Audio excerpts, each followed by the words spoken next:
Jeffrey Epstein uproar and the heat on Donald Trump is only growing. His own failed secrecy effort. That Donald Trump and Pam Bondi and this Justice Department under Donald Trump have blown it. That they have been secretive. They have issued falsehoods where they were either lying then or lying now, and the pressure's only building. This isn't just another scandal getting swept under the rug. This is the moment where decades of cover-ups are colliding with accountability. The Epstein case has always been radioactive, but the fact that Trump is now at the center of bipartisan scrutiny, that's a seismic shift. We're not talking about conspiracy theorists in comment sections anymore. We're talking about Republican senators publicly turning on a former president. Why? Because victims and their families, the people who've suffered the most, are demanding answers. And the timeline Trump's giving just doesn't add up. 1 minute, he's saying he kicked Epstein out of Mar-a-Lago in 2000. The next, he's praising him in 2002 as a terrific guy. That contradiction alone would be enough to demand questions. But combine it with his bizarre comments, claiming Epstein stole a human being. And you have to wonder, is this man trying to rewrite history in real time? This isn't political. This is moral. Children were trafficked. Victims were silenced. And now, survivors are speaking louder than ever, asking how someone in Trump's position could have been so close to Epstein and still claim ignorance. The real question is, why did Trump promise transparency and deliver secrecy? An uproar and the heat on Donald Trump is only growing. His own failed secrecy effort. Donald Trump and Pam Bondi and this Justice Department under Donald Trump have blown it.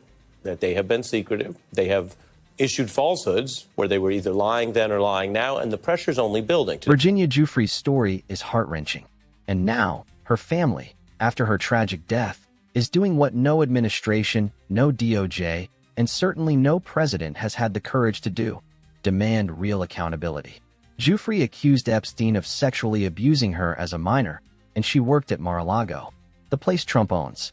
The same Mar-a-Lago where Trump claims Epstein stole her. Let that word sit with you. Stole. Not hired. Not met. Stole. This is the language of someone trying to distance themselves from the truth by sounding confused. But no one's buying it.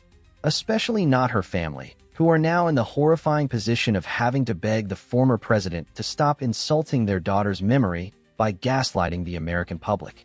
Let's be real. No sane person hears the phrase, "he stole a human being," and thinks it's just bad grammar.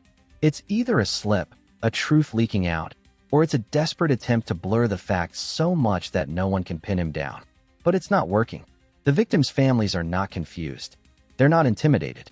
And they're not backing down. They're calling out Trump's contradictions, the DOJ's failures, and the entire power structure that allowed this to happen.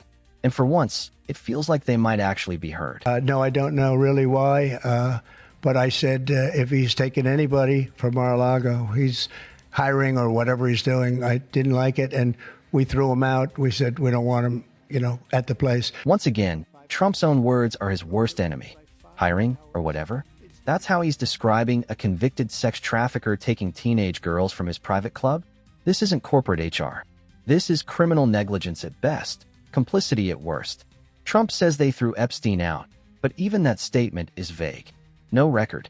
No public statement at the time.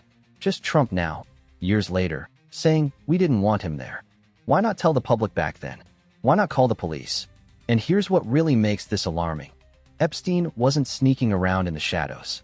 He was in plain sight, invited to parties, quoted in magazines, and photographed with Trump, all while victims were crying for help behind the scenes. The attempt to minimize this with phrases like hiring or whatever isn't just disingenuous. It's an insult to every survivor who has waited years for justice. This wasn't a mystery to anyone paying attention. And if Trump really didn't know what Epstein was doing, then he was the most willfully blind man in Palm Beach. This is bigger than politics.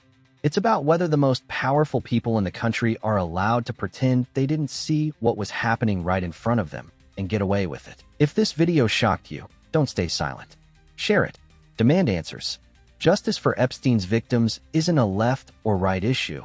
It's a human one. Subscribe for more truth they don't want you to see.